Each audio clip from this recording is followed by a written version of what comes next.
Hi friends, പുതിയൊരു വീഡിയോയിലേക്ക് എല്ലാവർക്കും സ്വാഗതം. അങ്ങനെ മനോരമ വന്നിട്ട് പറയുകയാണ്, എനിക്ക് ഇതുപോലുള്ളൊരു സാരി തന്നെ വേണം, ഈ കളർ തന്നെ വേണം എന്ന് പറഞ്ഞിട്ട് ആ ഒരു സാരി എടുത്തിട്ട് പിടിക്കുകയാണ് കേട്ടോ. അപ്പം മുത്തശ്ശി പറയുന്നുണ്ട്, നീ വേറൊരു കളർ സാരി എടുത്ത് സെലക്ട് ചെയ്ത് വെച്ചിട്ടില്ലേ എന്ന് പറയാൻ കേട്ടോ. അപ്പോൾ മനോരമ അത് പിങ്ക്, അത് ശരിയാണ്, ഞാനത് സെലക്ട് ചെയ്ത് വെച്ചിരുന്നതാ, പക്ഷേ എനിക്കത് ഒട്ടും ചേരൂല, എനിക്ക് ഈ കളറാണ് വേണ്ടത്, ഈ കളറ് ഞാൻ എടുത്തിട്ട് റിസപ്ഷൻ എടുത്തിട്ടുണ്ടെങ്കിൽ അടിപൊളിയായിരിക്കുന്നതൊക്കെ പറയാനായിട്ട്. ഇത് കേൾക്കുമ്പോൾ പ്രീതിക്കും ശ്രുതിക്കും ഒരു വല്ലാത്തൊരു വിഷമം പോലെ തോന്നുന്നുണ്ട്. ഇപ്പോൾ മനോരമ പറയുന്നുണ്ട്, എനിക്ക് ആ സാരി തന്നെ മതി എന്ന് പറയുന്നുണ്ട്. അതിപ്പോൾ ഞാനത് ഉടുത്തു കഴിഞ്ഞാൽ എന്താ കുഴപ്പം, വാട്ട് ഈസ് ദ പ്രോബ്ലം എന്നൊക്കെ പറയുകയാണേ.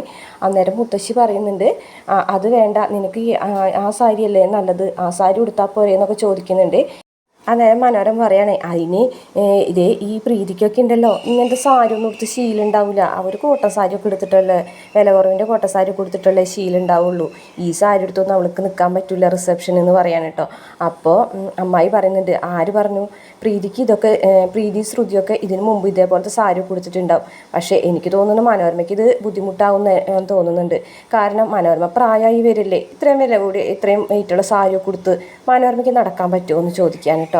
ഈ സമയത്ത് അവിടേക്ക് അഞ്ജലി വരികയാണ് കേട്ടോ. അഞ്ജലി വരുമ്പോൾ എന്താ കാര്യം, ഞാനിവിടെ കുഞ്ഞിനെ അന്വേഷിച്ച് കുഞ്ഞിനെ വിളിച്ചിട്ട് കിട്ടാത്തതിൽ വിഷമിച്ചിരിക്കുക, ഇവിടെ എന്താ പ്രശ്നം എന്ന് ചോദിക്കാൻ കേട്ടോ. അന്നേരം മുത്തശ്ശി വെറുതെ അവൾക്കും കല്യാണപ്പെണ്ണിൻ്റെ അതേ സാരി വേണമെന്നാണ് പറയുന്നതെന്ന് പറയും കേട്ടോ. അപ്പോൾ അഞ്ജലി പതുക്കനായി ഒരു സാരി വാങ്ങാം കേട്ടോ. ആൻറ്റി, അതെ നമുക്കതൊക്കെ പിന്നെ തീരുമാനിക്കാം, ഈ സാരി തൽക്കാലം മുത്തശ്ശി അവിടെ എടുത്തു വെച്ച് എന്ന് പറഞ്ഞിട്ട് ആ ഒരു സാരി നൈസായിട്ട് വാങ്ങിക്കാൻ കേട്ടോ മനോരമൻ്റെ കയ്യിൽ നിന്ന്. എന്നിട്ട് വാ, നിങ്ങളെല്ലാവരും കൂടി ഇങ്ങനെ ചുറ്റി നിന്നാലല്ലേ നമുക്ക് മൈലാഞ്ചി ഇടണ്ടേ എന്ന് പറഞ്ഞിട്ട് അവരെല്ലാവരും വിളിച്ച് അഞ്ജലി പോകും കേട്ടോ. ഈ സമയത്ത് മനോരമ പറയാണ്, ആഹാ, എല്ലാവരും കൂടിയിട്ട് എനിക്കിട്ട് പണി തരാൻ നിൽക്കുകയാണല്ലേ, ഒരിക്കലും മനോരമ അതിനനുവദിക്കില്ല, ഞാനും ആ കളർ സാരി തന്നെ ഉടുക്കും, എന്നിട്ട് എന്താ സംഭവിക്കണമെന്ന് നോക്കാം, ആ കല്യാണ പെണ്ണിനേക്കാളും ഹൈലൈറ്റ് ആയി നിൽക്കുന്നത് ഈ ഞാനായിരിക്കും എന്നൊക്കെ മനോരമ പറയുന്നുണ്ട് കേട്ടോ. ഈ സമയത്ത് അഞ്ജലി വീണ്ടും അശ്വിനെ വിളിച്ചുകൊണ്ടിരിക്കുകയാണ് കേട്ടോ. അശ്വിനെ വിളിച്ചിട്ട് കിട്ടുന്നില്ല. അപ്പം അഞ്ജലിക്കാണെന്നുണ്ടെങ്കിൽ വിഷമവും സങ്കടമൊക്കെ വന്ന് നിൽക്കുകയാണ്. അപ്പം മുത്തശ്ശി അവിടേക്ക് വരുന്നുണ്ട്. എന്താ മോളെ കാര്യം എന്ന് ചോദിക്കുകയാണ് കേട്ടോ. മുത്തശ്ശി ഇപ്പോഴും അശ്വിൻ ഫോൺ എടുക്കുന്നില്ല, ഈ കുഞ്ഞിനെ എവിടെ പോയി കിടക്കുകയാണ്, ശ്രുതിയും വരുന്നുണ്ട് കേട്ടോ, എന്നാലും അവനങ്ങനെ പറയാതെ പോവാറില്ലല്ലോ എന്നൊക്കെ പറയുന്നു കേട്ടോ. അപ്പോൾ മുത്തശ്ശി പറയുന്നുണ്ട്, അവൻ എന്തെങ്കിലും മീറ്റിങ്ങിന് പോയതായിരിക്കും, നീ വിഷമിക്കാതെ ഇങ്ങോട്ട് വാ, അവൻ കുറച്ച് കഴിയുമ്പോൾ വരുന്നു പറഞ്ഞിട്ട് മുത്തശ്ശി അഞ്ജലിനെ വിളിച്ച് പോകും. അപ്പോൾ ശ്രുതിയാണെന്നുണ്ടെങ്കിൽ ആകെ വിഷമിച്ച് നിൽക്കുകയാണ് കേട്ടോ.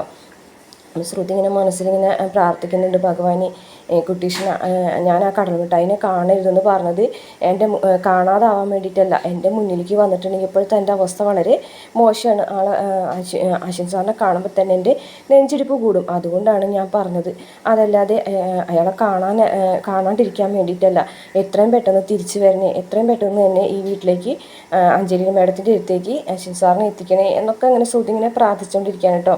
പിന്നീട് നമ്മുടെ മനോരമ ഒരു മാല ഇട്ട് നോക്കുകയാണ് കേട്ടോ. മാല ഇട്ട് നോക്കിയിട്ട് പറഞ്ഞു, ആഹാ, ഇത് അടിപൊളിയാണ്, ഇത് റിസപ്ഷൻ ഞാനിട്ടാലേ പൊളിക്കും എന്നൊക്കെ പറയാൻ കേട്ടോ. അന്നേരം മുത്തശ്ശി പറയാൻ, ഈ മാല അടിപൊളി തന്നെയാണ്, നിനക്കിട്ടാലല്ല, ദാ കല്യാണപ്പെണ്ണിന് ഇട്ടാലെന്ന് പറഞ്ഞിട്ട് ആ മാല മൂരിയിട്ട് പ്രീതിയുടെ കയ്യിലേക്ക് കൊടുക്കുകയാണ് കേട്ടോ. ഇത് കാണുമ്പോൾ മനോരമയ്ക്ക് ആകെ ദേഷ്യം വരികയാണ്. എന്താ ഈ പറയുന്നത്, ഈ മാല എൻ്റെ അല്ലേ എന്ന് പറയാൻ കേട്ടോ. ഈ മാല നിൻ്റെ അല്ല, ഇത് എൻ്റെ അമ്മായിമ്മരായിരുന്നു, എൻ്റെ അമ്മായിമ്മ എൻ്റെ കല്യാണം കഴിഞ്ഞപ്പോൾ എനിക്ക് തന്നു, അതിന് ശേഷം എൻ്റെ മോൻ്റെ കല്യാണം കഴിഞ്ഞ് നീ മരുമകളായി വീട്ടിലേക്ക് വന്നപ്പോൾ അത് ഞാൻ നിനക്ക് തന്നു, പിന്നീട് ഇപ്പോൾ ദേ നിനക്ക് മരുമകളായി വരുന്ന പ്രീതിക്ക് ഈ മാല കൊടുക്കുന്നു എന്ന് പറഞ്ഞിട്ട് ആ മാല പ്രീതിയുടെ കൈ കൊടുക്കുക കേട്ടോ. അമ്മ എന്തീ പറയുന്നതെന്ന് പറഞ്ഞിട്ട് മനോരമ നെഞ്ചത്ത് ഒരു ഇടി അടിക്കുന്നുണ്ട് കേട്ടോ. എല്ലാതും എനിക്ക് നഷ്ടപ്പെടുകയാണ്, ആദ്യം എൻ്റെ മോനെ എനിക്ക് നഷ്ടപ്പെട്ടു, ഇപ്പം എൻ്റെ ആഭരണങ്ങൾ എനിക്ക് നഷ്ടപ്പെടുകയാണ്, ഈ മാല വേറെ ആർക്കെങ്കിലും കൊടുക്കണം എന്നുള്ളത് അമ്മ പറഞ്ഞിട്ടില്ലല്ലോ എന്നൊക്കെ പറയുകയാണേ. അന്നേരം മുത്തശ്ശി പറയുന്നുണ്ട്, ഞാനതൊക്കെ പറഞ്ഞിട്ടുണ്ടായിരുന്നു, പക്ഷെ മാല കിട്ടിയ ആശ്ചര്യത്തിലേ നീ അതൊക്കെ മറന്നു പോയതായിരിക്കും, ഇത് തലമുറകളായിട്ട് കൈമാറി വന്നിരുന്നൊരു മാലയാണ്, ഇത് നാളെ കല്യാണത്തിന് പ്രീതിയാണ് ഇടേണ്ടതെന്ന് പറയുമ്പോൾ മനോരമയ്ക്ക് ദേഷ്യം വരുന്നുണ്ട്. അപ്പോൾ പ്രീതി പറയും, വേണ്ട മുത്തശ്ശി, ഈ മാല മനോരമയുടെ തന്നെ ഇട്ടോട്ടെ എന്ന് പറഞ്ഞിട്ടുണ്ട്. അതൊന്നും ശരിയാവില്ല, അവളിപ്പോൾ പിണങ്ങിപ്പോയെങ്കിലും അവളിപ്പോൾ വരും, അതൊന്നും കാര്യമാക്കണ്ടെന്ന് പറയാൻ കേട്ടോ. ഈ സമയത്ത് ശ്രുതി അവിടേക്ക് വരാൻ കേട്ടോ. ശ്രുതി മാല നോക്കിയിട്ട്, ഹായ്, ഇത് നല്ല മാലയാണല്ലോ എന്ന് പറഞ്ഞിട്ട് പ്രീതിക്ക് ഇങ്ങനെ വെച്ച് കൊടുക്കാൻ കേട്ടോ. പക്ഷേ പ്രീതി ഇങ്ങനെ താല്പര്യമില്ലാതെ എടുത്ത് മാറ്റും. ഈ മാലയുടെ പേരിൽ ഒരു ഭൂകമ്പം തന്നെ നടന്നുകൊണ്ടിരിക്കുകയാണ് ഇവിടെ എന്ന് പ്രീതി പറയാൻ കേട്ടോ. ഈ സമയത്ത് അഞ്ജലി അവിടേക്ക് വരുന്നുണ്ട്. അപ്പോൾ അഞ്ജലി കുഞ്ഞിനെ കാണാത്തതിൽ വിഷമമൊക്കെ പറയാൻ കേട്ടോ. ഈ സമയത്ത് വീണ്ടും ശ്രുതി പോയിങ്ങായിട്ട് ഫോൺ വിളിച്ച് നോക്കുന്നുണ്ട് കേട്ടോ അശ്വിൻ്റെ നമ്പറിലേക്ക്. 2-3 തവണ അങ്ങനെ മാറി മാറി വിളിച്ച് നോക്കുന്നുണ്ടെങ്കിലും അശ്വിൻ ഫോൺ എടുക്കുന്നില്ല കേട്ടോ.